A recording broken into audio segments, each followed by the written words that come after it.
भारत देश है ये, यहां क्रिकेट स्पोर्ट्स नहीं है, धर्म के रूप में माना जाता है। दुनिया के सबसे बड़े देशों में, इतनी पॉपुलेशन वाले देश में, जहां पे 6 से ज्यादा धर्म है और आज 22 से ज्यादा भाषाएं हैं और कितने प्रकार के लोग, लेकिन एक आदमी नहीं मिलेगा जो सचिन तेंदुलकर को ना जानता हो। तेंदुलकर एक ऐसे व्यक्ति जिनको कोई डेटा डिफाइन नहीं कर सकता। नमस्कार, मैं विवेक बिंद्रा वापस आ गया हूं, founder and CEO बड़ाबिजनेस.com।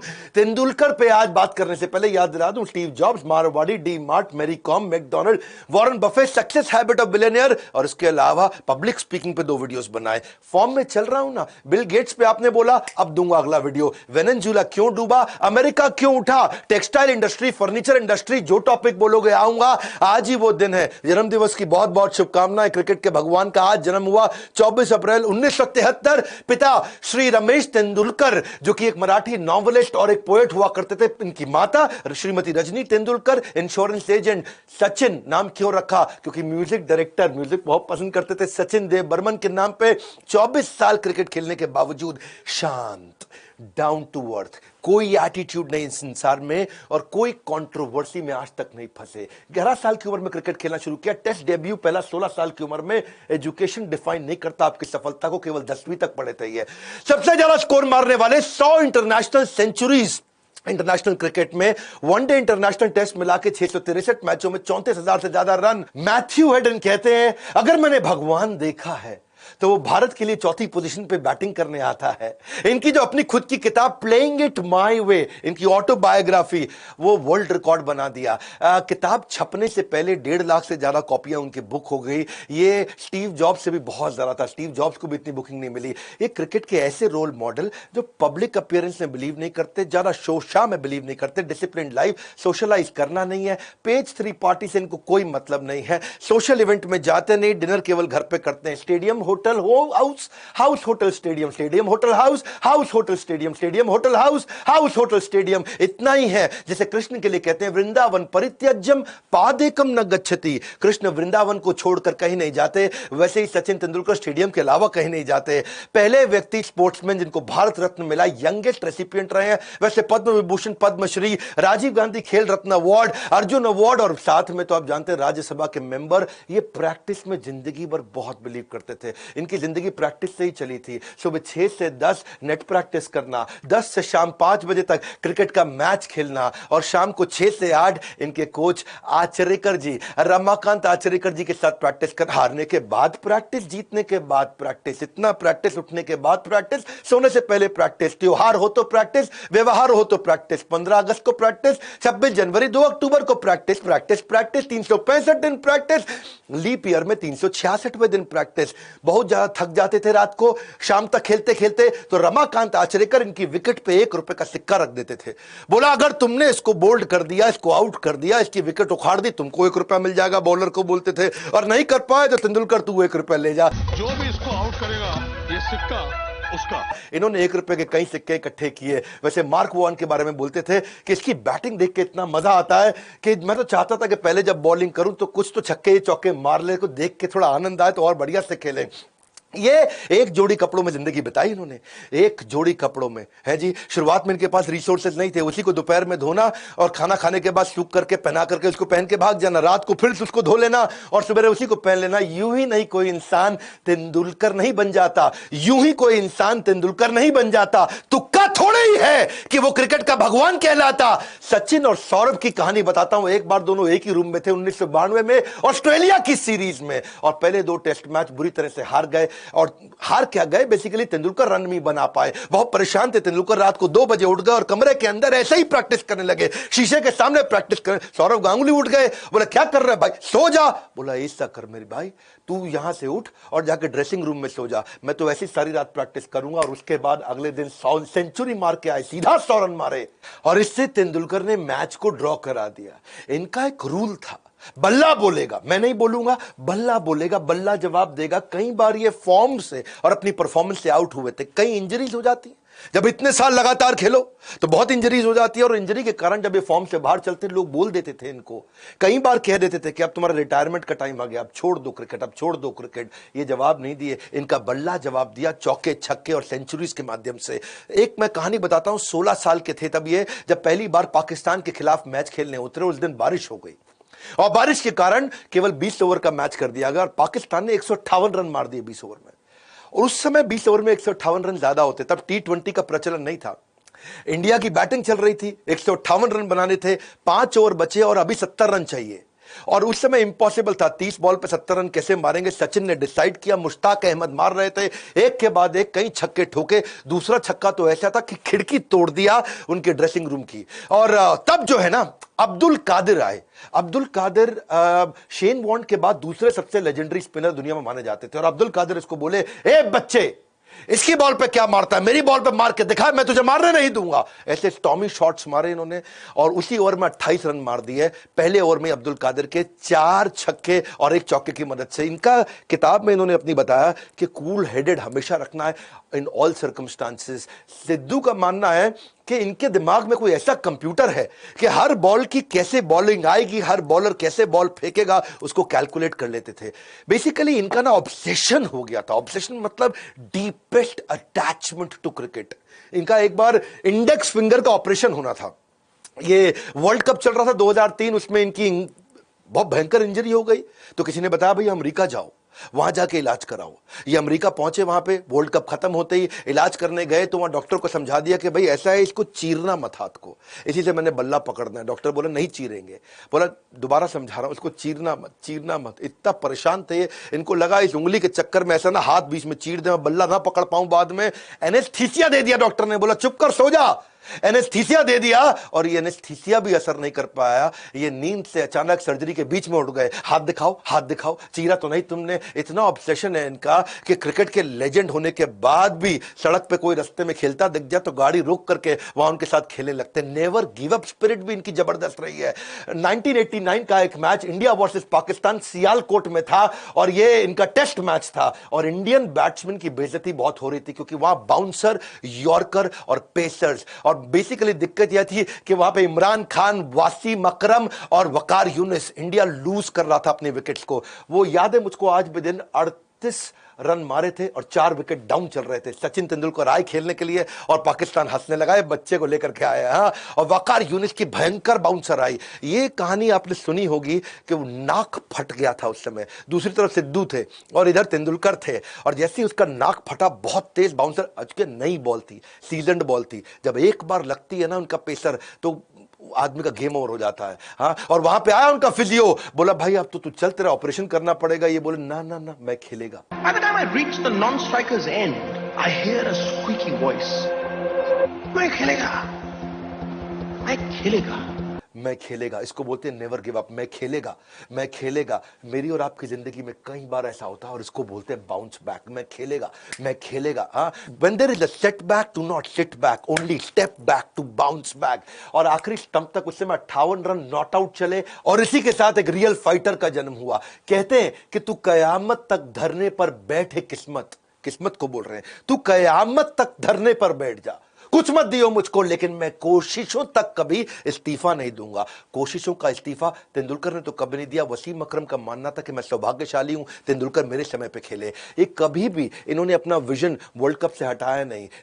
Kapil Dev के बाद ये चाहते थे वर्ल्ड कप लाना, 2007 में हार गए, सबको लगा रिटायरमेंट का टाइम आ गया, उम्र बढ़ गई, क्विट नहीं किया, लगे रहे। और हिस्ट्री, आप इतिहास जानते हैं, जो बात आ गई साहस पर तो यमराज से भी टकराऊंगा, मुसीबत चाहे जितनी आए, लक्ष्य को खींच लाऊंगा। ये लेके आए वर्ल्ड कप भारत देश में दोबारा। ऐसे सिद्धांतवादी व्यक्ति, इतने ईमानदार व्यक्ति, इन्होंने जब 1990 में पहला टेस्ट सेंचुरी मारा, 119 नॉट आउट, ये मैन ऑफ द मैच बने। इनको शराब की बोतल गिफ्ट करी, उस समय शैंपेन की बोतल गिफ्ट करी गई थी, लेकिन तब ये 17 साल के थे। इन्होंने खोली नहीं बोतल। सबने बोला अरे प्राइवेट पार्टी, अरे कमरे की बात है, लगा ले, क्या दिक्कत है। लेकिन तेंदुलकर ने खोली नहीं बोतल और किसी को नहीं पता था 17 साल के, बाद में पता चला 17 साल के कारण नहीं खोले। ये प्राइवेट पार्टी की जा सकती थी पर उन्होंने वेट किया जब तक लीगल उम्र नहीं हुई। इनको लगता था मैं लीगल नियम नहीं तोड़ूंगा। और वैसे इतने ईमानदार व्यक्ति हैं, सेवा में हमेशा लगे रहते, बहुत डोनेशन चैरिटी करते हैं, स्वच्छता एम्बेसडर के सबसे अवार्डेड और सबसे एफिशिएंट एम्बेसडर रहे हैं। ओपनली पब्लिक में बोलते थे कि मैं टोबैको का, शराब का, किसी इस प्रकार की चीज को कभी एंडोर्स नहीं करूंगा। कई मेगा एंडोर्समेंट डील्स आई, उनको छोड़ दिया। 96 के वर्ल्ड कप में जिस समय सबके सब टोबैको का ब्रांड अपने बल्ले पर लगाया करते थे, फोर स्क्वायर का, विल्स का, किया, इन्होंने मना कर दिया, एकदम साफ मना कर दिया, बिना स्टिकर के बैटिंग किया। राहुल द्रविड़ तक विल्स का स्टिकर लगा करके, और कहीं तो दूसरे ऐसे इंटरनेशनल खिलाड़ी तो शराब का बहुत प्रमोशन करते ही थे। A man who values privileges over principles loses both. Privilege का मतलब क्या हुआ? जो मजा आने लगता है ना जिंदगी का, जो मजे पे ज्यादा फोकस करता है और सिद्धांत छोड़ देता है, उसके दोनों निकल जाते हैं हाथ से। Don't become a man of success, become a man of values and principle. यही है तेंदुलकर, हमेशा जीवन में ग्राउंडेड रहे। आपको पता है रिक्की, सचिन और काम्बली, ये तीनों ने इकट्ठे क्रिकेट खेलना शुरू किया, शिवाजी पार्क में खेला करते थे ये। तो काम्बली तो पीछे रह गए, रिक्की बहुत पीछे रह गए थे, और तेंदुलकर अब लेजेंड हो चुके थे। और जब इनसे मराठी में बात करने के लिए कभी रिक्की आते, तो रिक्की ने जब देखा कि इतने बड़े हो गए, तो उनको ऐसा बोलने लगे तुम्ही। मराठी में तुम्ही, मराठी में तू बोलते हैं, माता पिता को भी तू बोलते हैं, और वो इज्जत होती है, उसमें इज्जत होती है। मराठी में तुम्ही, जब बहुत ज्यादा सीनियर और बहुत ज्यादा रिस्पेक्ट देना हो तब तुम्ही बोलना होता है। तो तुम्ही का मतलब आप है, जैसे हिंदी में आप है। रिकी इनको तुम्ही बोलने लगे, तो इन्होंने मना कर दिया, टोक दिया, ये क्या कर रहा है, इतना इनफॉर्मल क्यों हो रहा है? बोला अब तू बड़ा हो गया है। बोले मेरी बात सुन, हम आज भी वही दोस्त हैं। You have changed, I have never changed. Australia के टूर में 2007 में इन्होंने एक इंडियन टैक्सी ड्राइवर को लिया, अगली कहानी सुनो।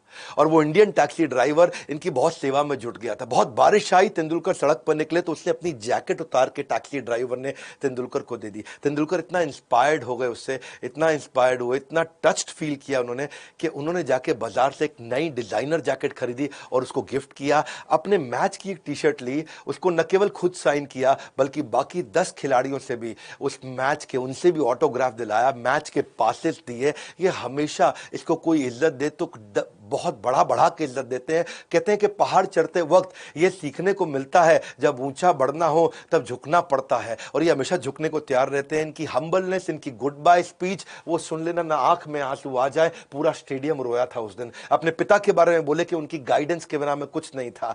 My father, without his guidance, I don't think I would have been standing here in front of you. So I miss him today. और वो कहते हैं कि मेरे पिता ने मुझसे कहा कि chase your dreams but make sure you do it without shortcuts. और वहां लोगों ने बहुत तालियां बजाई। मां के लिए बोला कि इतनी प्रार्थना करी, इतनी प्रार्थना करी, इतनी प्रार्थना करी कि मां की प्रार्थनाओं के कारण हो। अंजलि इनकी पत्नी, वो कई बार उस दिन स्टेडियम में रोई। पूरा स्टेडियम, पूरा देश, पूरी दुनिया रोई थी इस समय। अंजलि डॉक्टर थी, लेकिन डॉक्टरी का प्रोफेशन छोड़ दिया। और क्या बोले कि अंजलि ने कहा कि मैं बच्चों का ध्यान रखूंगी, तुम क्रिकेट खेलो। और जैसे ही तेंदुलकर ने बात करी, अंजलि की आंखों से आंसू आ गए। The most beautiful thing happened to me in 1990 when I met my wife Anjali. So thanks for bearing with me and always staying by my side through the ups and downs. You are the best partnership I've had in my life.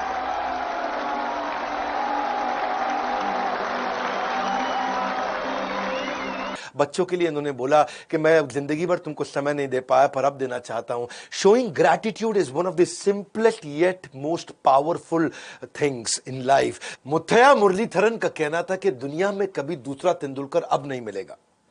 Tendulkar इतने ईमानदार हैं और लोग उन पर इतना विश्वास और इतना प्रेम करते हैं उनसे कि उनके नाम की कसम खा सकते हैं।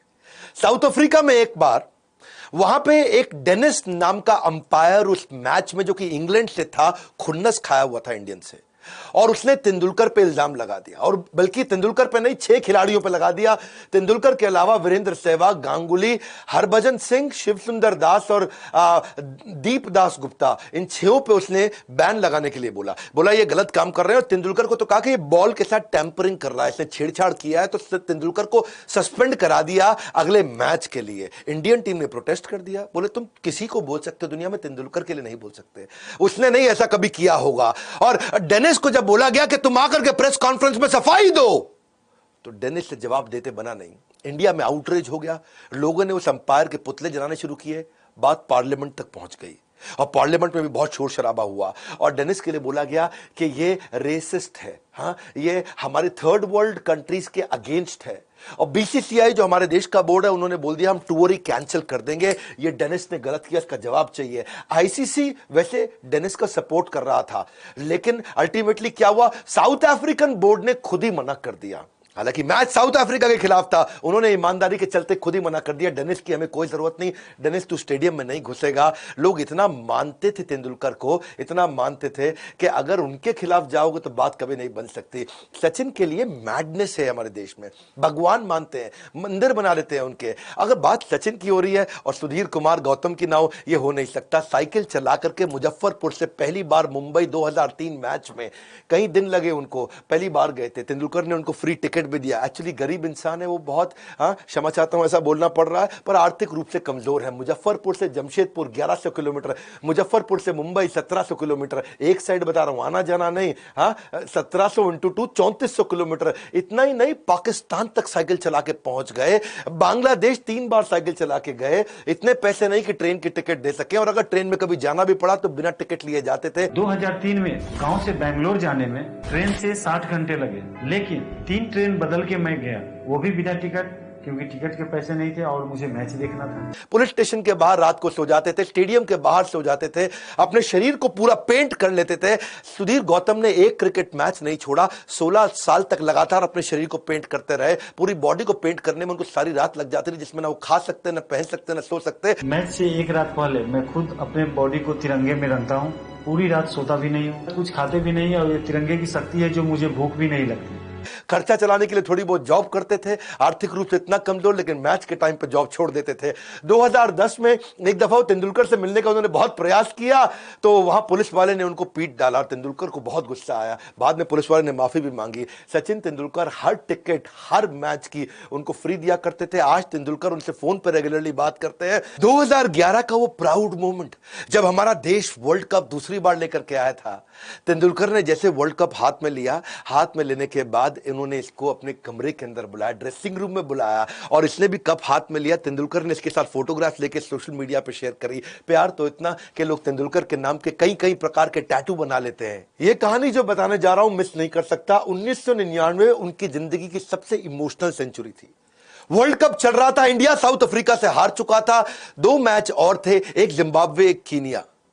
रात को अचानक घंटी बजी, पत्नी आई और उन्होंने बोला आपके पिता का देहांत हो गया है, बहुत तीव्र हार्ट अटैक के कारण।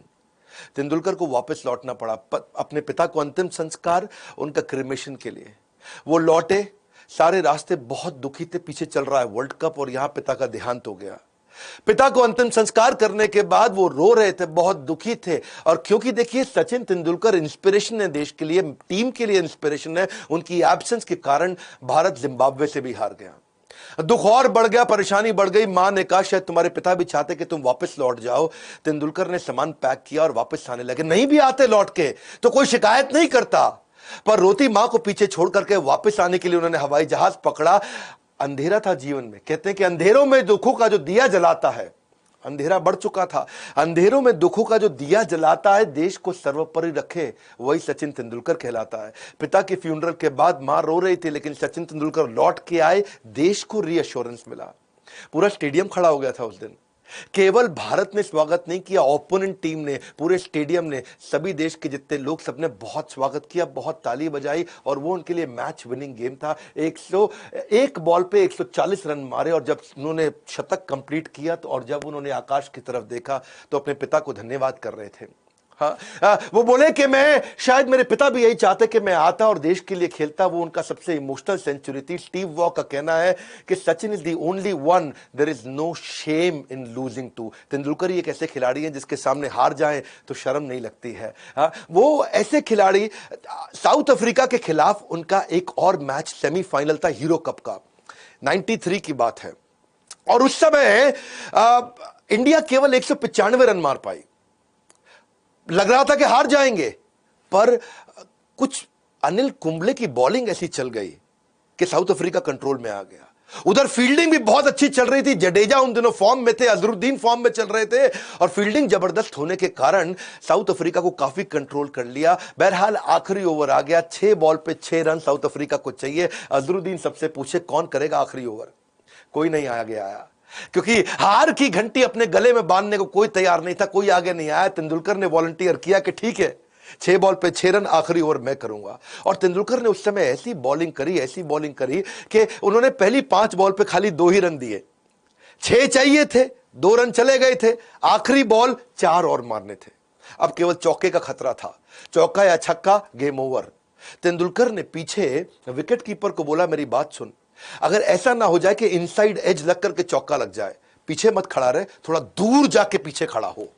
और जैसे ही उन्होंने विकेट कीपर को बोला दूर जाके पीछे खड़ा हो, इनसाइड एज का खतरा है, 1 रन 2 रन से मुझे कोई परेशानी नहीं। तेंदुलकर ने बॉल डाली और वही हुआ, इनसाइड एज लग गई। अब क्योंकि विकेट कीपर काफी डिस्टेंस पे था तो पकड़ पाया, नहीं तो वो चौका निकल जाता।